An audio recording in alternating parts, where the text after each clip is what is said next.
Bienvenidos a una nueva clase del Sistema de Educación a Distancia de la Universidad Católica de Salta. En esta clase de Derecho Constitucional del Poder veremos el tema Cláusula de Progreso. Muy buenas tardes, ¿cómo andan todos? Hoy vamos a hablar de un tema que muchas veces es pasado por alto, pero que resulta sumamente ilustrativo de cómo operan los artículos de la Constitución en los hechos. A veces hay frases que uno escucha, o la Constitución no tiene que ser leída, interpretada por compartimentos estancos, sino que debe ser leída como un conjunto, debe ser leída en todos sus artículos de forma armónica. Bueno, esta cláusula de progreso, que en la Constitución está consagrada en el artículo 75, inciso 18 e inciso 19, justamente permite visualizar esta relación o esta dinámica, sobre todo cuando ustedes vean jurisprudencia. Nosotros vamos a mencionar alguna hoy. Incluso vamos a leer algunos fragmentos de esta jurisprudencia. Van a poder ir viendo cómo relaciona y cómo los jueces de la Corte van desarrollando argumentos a partir de nociones justamente que se desprenden de este artículo 75, inciso 18 e inciso 19. Yo les voy a leer justamente un par de incisos que complementan al 18 y 19 y vamos a leer también el 18 y 19. Uno de esos artículos que aparece recurrentemente es el de dictar los códigos. Ese es el inciso número 12. Yo lo voy a leer brevemente en la primera parte, para que vean para dónde va ese artículo. Dice así: corresponde al Congreso dictar los códigos civil, comercial, penal, de minería, de trabajo y de seguridad social en cuerpos unificados o separados, sin que tales códigos alteren las jurisdicciones locales correspondiente su aplicación a los tribunales federales o provinciales, según que las cosas o personas cayeran bajo sus respectivas jurisdicciones. Y sigue. Pero tengan esta idea de el Congreso Nacional tiene esta potestad de definir los códigos. El inciso 18, por su parte, que es la cláusula de progreso propiamente dicho, dice: proveer lo conducente a la prosperidad del país, al adelanto y bienestar de todas las provincias y al progreso de la ilustración, dictando planes de instrucción general y universitaria y promoviendo la industria, la inmigración, la construcción de ferrocarriles y canales navegables, la colonización de tierras de propiedad nacional, la introducción y establecimiento de nuevas industrias, la importación de capitales extranjeros y la exploración de ríos interiores, por leyes protectoras de estos fines y por concesiones temporales de privilegios y recompensas de estímulo. Bueno, aquí en una primera lectura que se puede hacer de este inciso, uno lo que ve es, bueno, el Congreso puede impulsar leyes tendientes justamente a generar este progreso en las distintas regiones del país, a través, como decíamos, de la instrucción, a través de la promoción de la industria, a través de los ferrocarriles, presencia del Estado nacional en los estados provinciales. Y acá es justamente donde ya vamos viendo esa relación, porque nosotros en nuestra Constitución tenemos, como ustedes saben, un sistema federal, tenemos al Estado nacional y a los estados provinciales y las jurisdicciones municipales, ¿no? Entonces aquí ya vemos cómo el Estado nacional de alguna manera irradia normas que impregnan o pasan a formar parte de los estados provinciales y a su vez de los estados municipales, porque tanto la municipalidad como las provincias tienen sus propias legislaturas y tienen sus propias normas. Pero bueno, acá en la cláusula de progreso lo que se va viendo, se puede visualizar fácilmente, es justamente esa relación que ya va teniendo el ámbito nacional respecto de las provincias. El inciso 19 corresponde al Congreso proveer lo conducente al desarrollo humano, al progreso económico con justicia social, a la productividad de la economía nacional, a la generación de empleo, a la formación profesional de los trabajadores, a la defensa del valor de la moneda, a la investigación y al desarrollo científico y tecnológico, su difusión y aprovechamiento, proveer al crecimiento armónico de la nación y al poblamiento de su territorio, promover políticas diferenciadas que tiendan a equilibrar la desigualdad, el desigual desarrollo relativo de provincias y regiones. Para estas iniciativas, el Senado será Cámara de Origen. Sancionar leyes de organización y de base de la educación que consoliden la unidad nacional, respetando las particularidades provinciales y locales, que aseguren la responsabilidad indelegable del Estado, la participación de la familia y la sociedad, la promoción de los valores democráticos y la igualdad de oportunidades y posibilidades sin discriminación alguna, y que garantizan los principios de gratuidad y equidad de la educación pública estatal y la autonomía y autarquía de las universidades nacionales. El inciso sigue, pero la idea que quiero transmitir aquí, y en este inciso también se ve, es esa relación de Estado nacional con los estados provinciales y con los municipios, cómo se dan esos tres niveles. Porque en esos tres niveles justamente pueden surgir normas que colisionen entre sí, ya sea nacionales que interfieren indebidamente en los ámbitos provinciales o provinciales que colisionan con los principios nacionales. Entonces decíamos estos artículos que complementan y que muestran también esta relación que ya marcábamos al principio de esta clase, de los distintos artículos de la Constitución, cómo se van relacionando e integrando y complementando los unos con los otros. El inciso 30 en este sentido dice: ejercer una legislación exclusiva en el territorio de la capital de la nación y dictar la legislación necesaria para el cumplimiento de los fines específicos de los establecimientos de utilidad nacional en el territorio de la República. Las autoridades provinciales y municipales conservarán los poderes de policía e imposición sobre estos establecimientos, en tanto no interfieran en el cumplimiento de aquellos fines.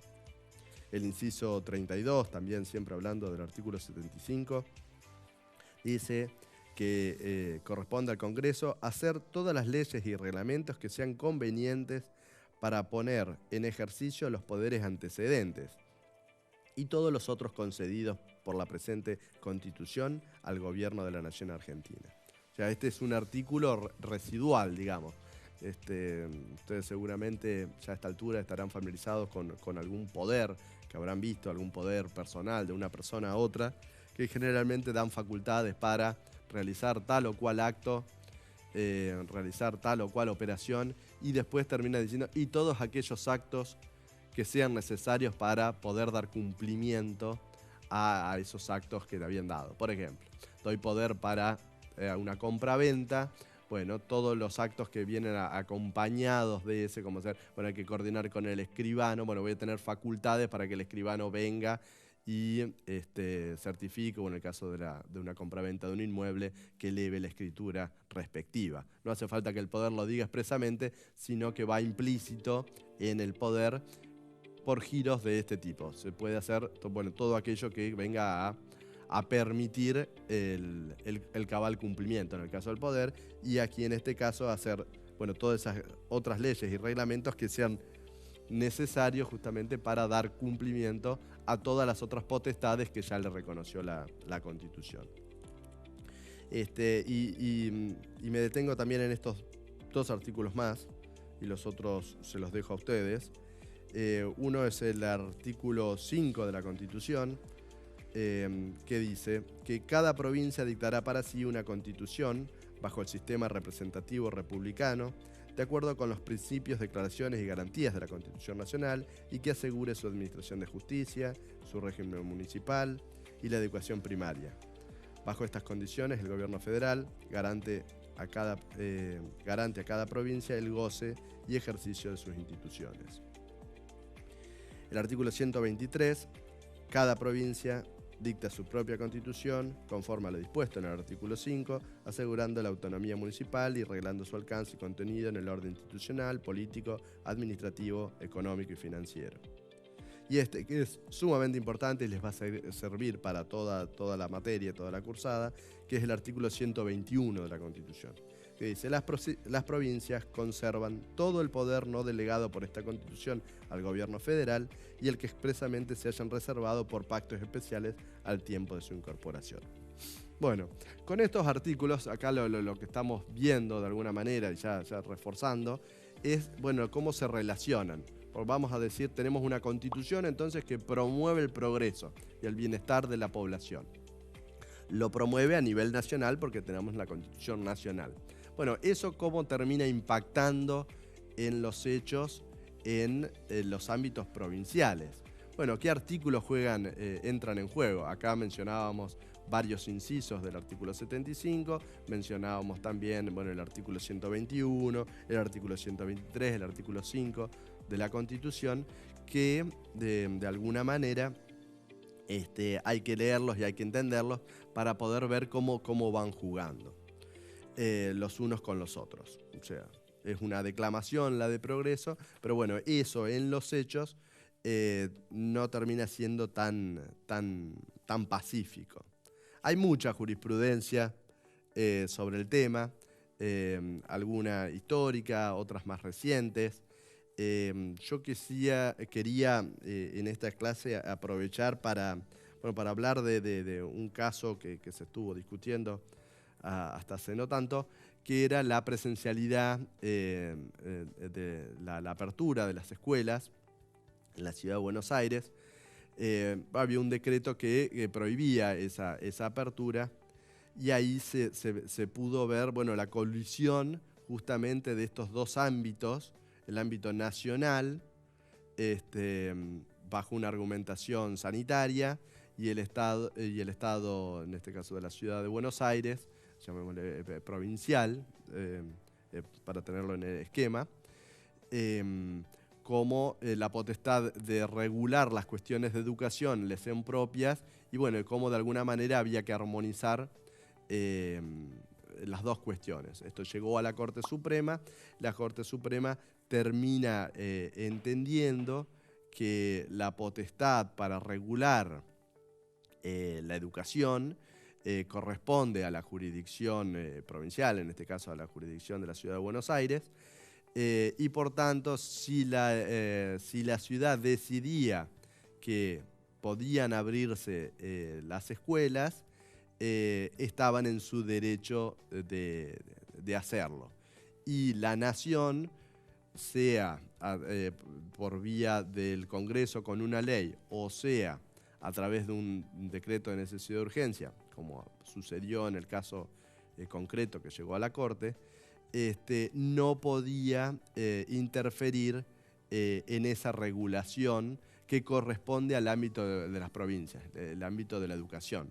Pero aquí vimos cómo en estos artículos que leíamos al principio, estos incisos de la Constitución, del artículo 75, cómo se menciona la educación. Entonces, hasta qué punto es la nación la que imparte pautas en materia educativa, hasta qué punto son las provincias las que terminan definiendo su política en materia de educación. Yo, a partir de estas nociones que estamos yendo y viniendo, les voy a leer un par de principios el voto, en este caso, del gobierno de la ciudad. Fue dividido, no hubo un voto único. Todos los votos estuvieron dirigidos en el mismo sentido, de avalar la apertura de las escuelas si la Ciudad de Buenos Aires decidía que tenían que estar abiertas, pero cada juez fue con sus propios argumentos. Ahora yo les voy a leer un par de los argumentos desarrollados por los jueces Rosati y Maqueda, que creo que son muy interesantes para esta discusión de las cláusulas de progreso, de cómo funciona el sistema federal y bueno, y cómo rivalizan o cómo hay que armonizar los institutos. Bueno, este fallo del que estoy hablando es el gobierno de la Ciudad de Buenos Aires contra el Estado Nacional sobre acción declarativa de inconstitucionalidad, y el fallo fue del 4 de mayo del año 2021. Y ahí los jueces Rosati y Maqueda dijeron: el sistema federal constitucional argentina se funda en el principio de lealtad federal o buena fe federal, conforme el cual, en el juego armónico y dual de competencia, debe evitarse el abuso de competencia de un Estado en detrimento de los otros. De esta manera, el ideario federal en el que descansa nuestro sistema de gobierno parte de la base que el Estado Nacional, las provincias, la Ciudad de Buenos Aires y los municipios coordinan sus facultades para ayudarse y nunca destruirse. El armónico desenvolvimiento del sistema federal de gobierno depende de la buena fe, de la coordinación y de la concertación recíproca entre los distintos estamentos de gobierno, nación, provincia, ciudad, municipios. Pues esos principios constituyen el modo razonable para conjugar las diferencias, los diferentes intereses en juego y encauzarlos hacia la satisfacción del bien común.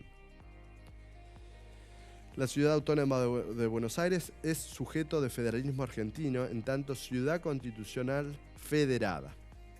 Es ciudad por sus características demográficas. Es ciudad constitucional porque es la única designada expresamente por su nombre y con atributos específicos de derecho público en la Constitución Nacional, a diferencia de las otras ciudades que son aludidas genéricamente al tratar los municipios. Y es ciudad constitucional federada porque integra de modo directo el sistema federal argentino conjuntamente con los restantes sujetos políticos que lo componen. La educación fue desde los orígenes de la construcción de la nación un interés vital del Estado, y como este tribunal marcó puntualmente en 1984, tal interés debe corresponderse con la necesidad de cimentar una sociedad democrática e inteligente. Y acá voy a saltearme algunas de las citas que había traído para pasar a esta otra, que dice: la jurisprudencia de esta Corte también le reconoció al Estado Nacional atribuciones concurrentes para regular ciertas cuestiones de la salud en tanto atañen a la prosperidad del país, al adelanto y bienestar de todas las provincias. Mandato que luego de la reforma del 94 fue complementado por las atribuciones para proveer lo conducente al desarrollo humano. Bueno, aquí justamente están hablando, ¿no?, de estas cláusulas, de estos incisos de la cláusula de progreso a la que nos referíamos anteriormente. Aquí ya no de los votos de Rosati y Maqueda, pero traigo otro voto del juez Rosenkrantz que señala o hace hincapié en algo sumamente interesante.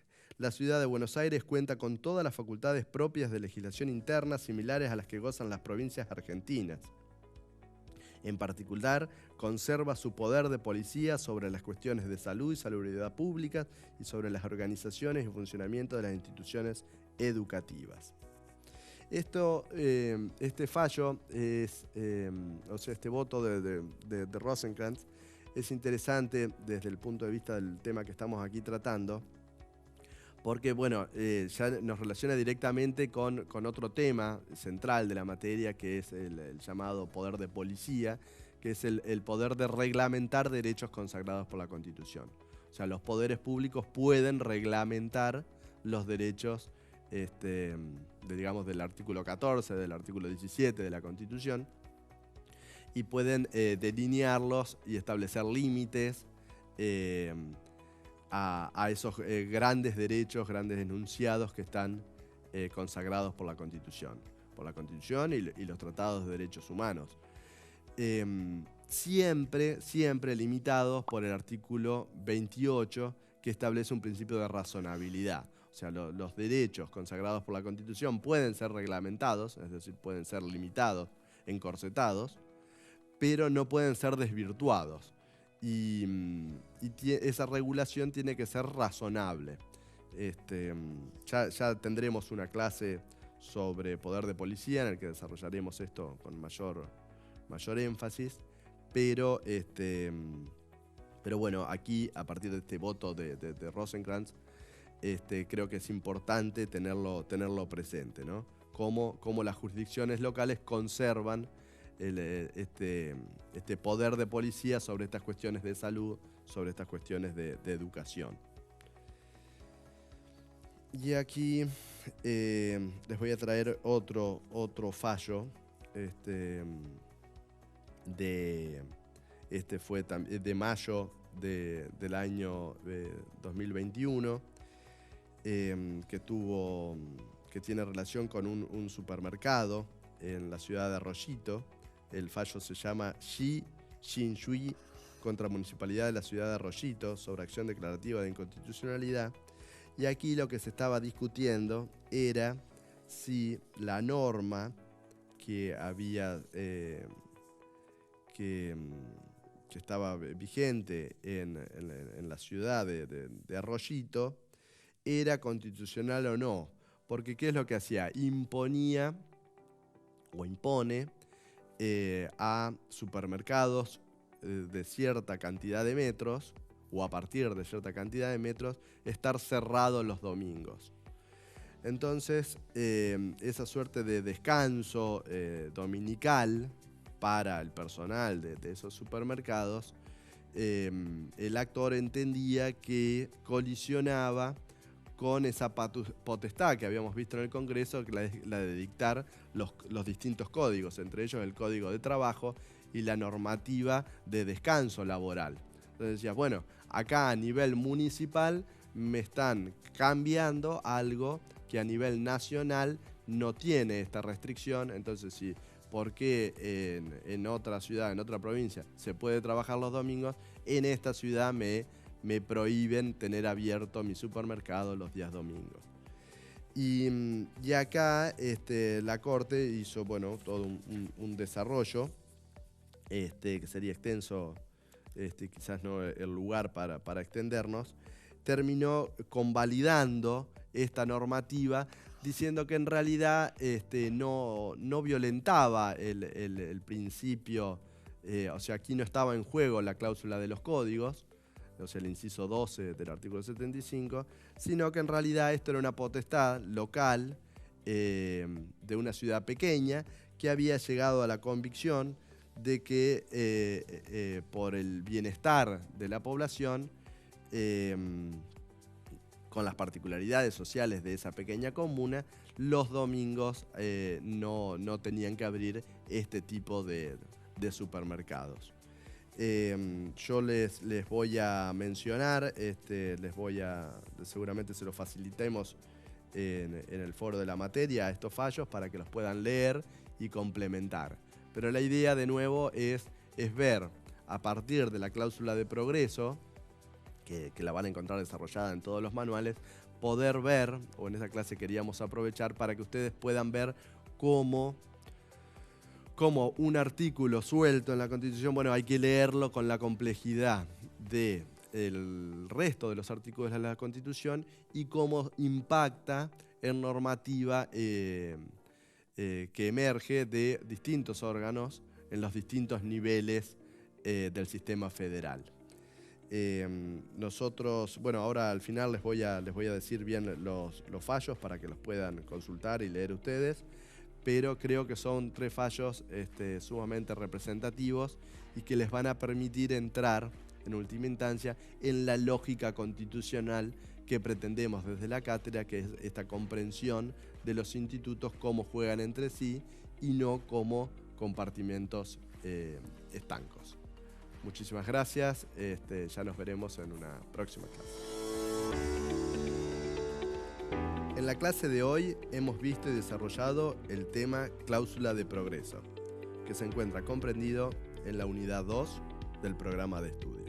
En esta clase hemos visto a nivel normativo el texto del artículo 75, inciso 18 y 19, complementado con otros artículos de la Constitución, como ser el artículo 121, el artículo 122, el artículo 123, el artículo 5 de la Constitución y otros incisos como puede ser del artículo 75, como ser el 12, el 30, el 31 y el 32.